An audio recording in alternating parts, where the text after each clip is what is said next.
Rock 79R. Pulled a Earl inside.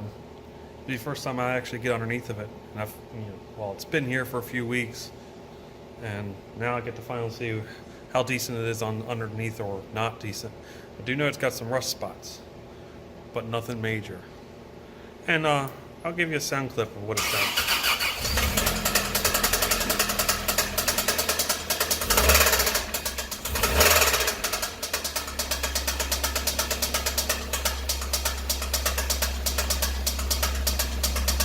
Yeah, there's some toe dancing in there, and there.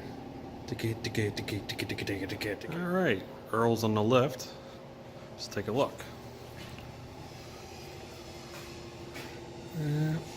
Yep, got a little bit of trunk rust right there. That's very common for these cars.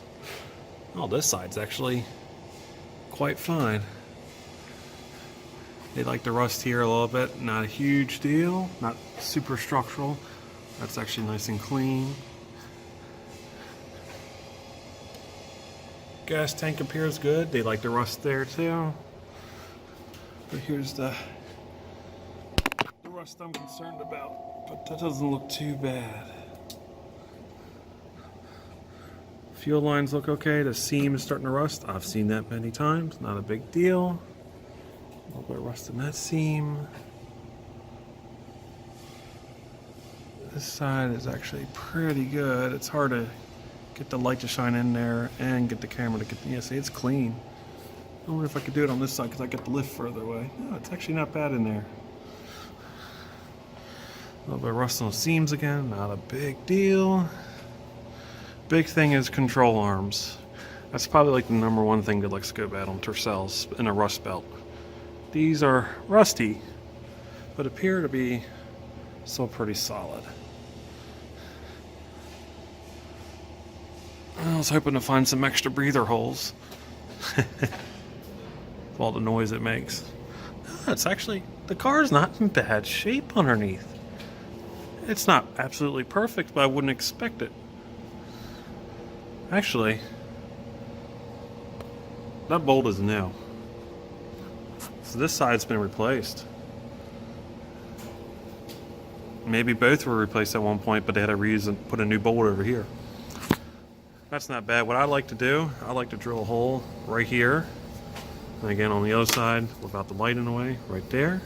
And I like to soak the backside of those bolts. On my old white car, oh wow, this exhaust is tweaked. It's a good thing I'm an exhaust guy. One thing I like to do is, yeah, drill those holes and soak the backside of the bolts for the control arms. On my white car, the nuts, I had the pleasure of having to cut all that open to get the nuts, because the nuts start spinning on the inside. You know, they're only like tack welded in there or press welded, and that was a lovely job. So I did it on Floyd. I did it on like one or two other cars. I drilled tiny holes there, just enough to get a, you know, like a penetrant straw through there, and just start soaking. But these look like they've been at least touched at some point. Probably won't be too bad. So overall, I'm pretty happy. We paid only $300 for this car. There's a little rust bubble in there. It's quite fine. It's actually, in terms of quarter, Floyd is rotten there, but otherwise pretty good. And this has got some rust here I need to do now. I had the same rust on the white car, and I ignored it, and it got to the point where it started getting into the control arm mount real bad. And when you're running Hoosiers, that shit will probably get ripped out of the, you know, body. So I trashed that car. Brakes, well, I'm going to be replacing them. Overall, not bad.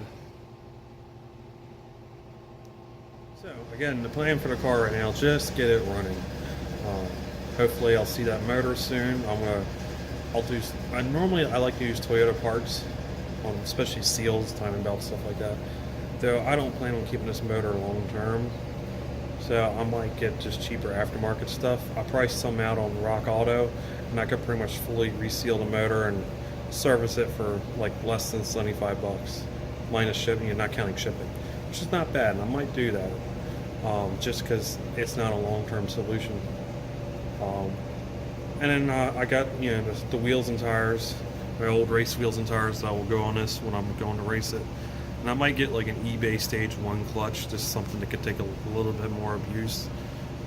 I've used them before and they're okay until you start making power, basically. So on stock motor it'll be fine. And I guess I wasn't going to modify the exhaust, but it's kind of bent and tweaked. I might have to do something about it. I was going to leave it stock, maybe take the cat out, because it does run very rich, I guess because it's not running right. So you can smell there's like raw fuel being dumped out, and I was thinking the cat probably melted down. So I was just going to delete that anyway. So who knows? Spraying my favorite JB80. What I do, especially on a newer car that I haven't worked on, I just start soaking things. I soak like the backside of the bolts, everything, all the brake line fittings, stuff like that. I just start soaking stuff. So, you know, line in the back of the wheel cylinder. That line, you know, I'll probably never touch it. Just stuff like that. I start soaking things, especially things I think I'm going to be getting into soon.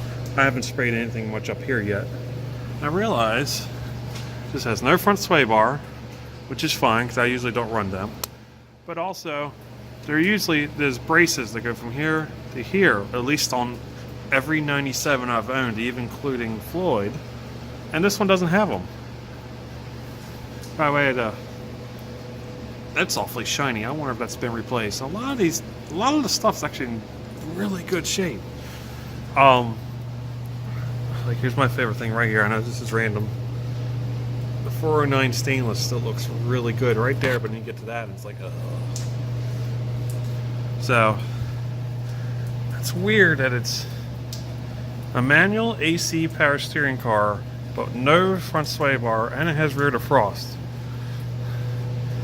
But I think this car living in Virginia was a saving grace. That's why it's not so rusty, because they don't get as much snow, so they don't see as much salt. Alright, first mod.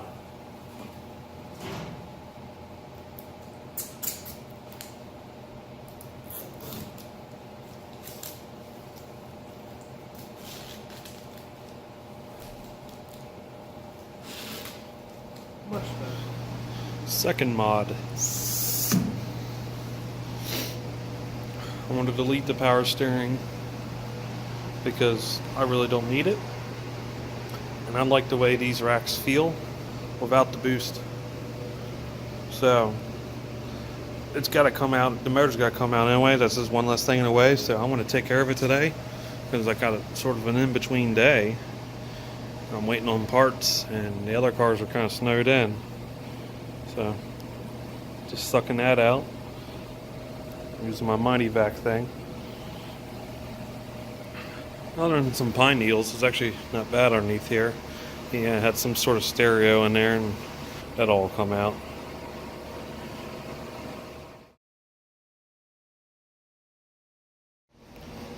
Alright, pump and reservoir are out.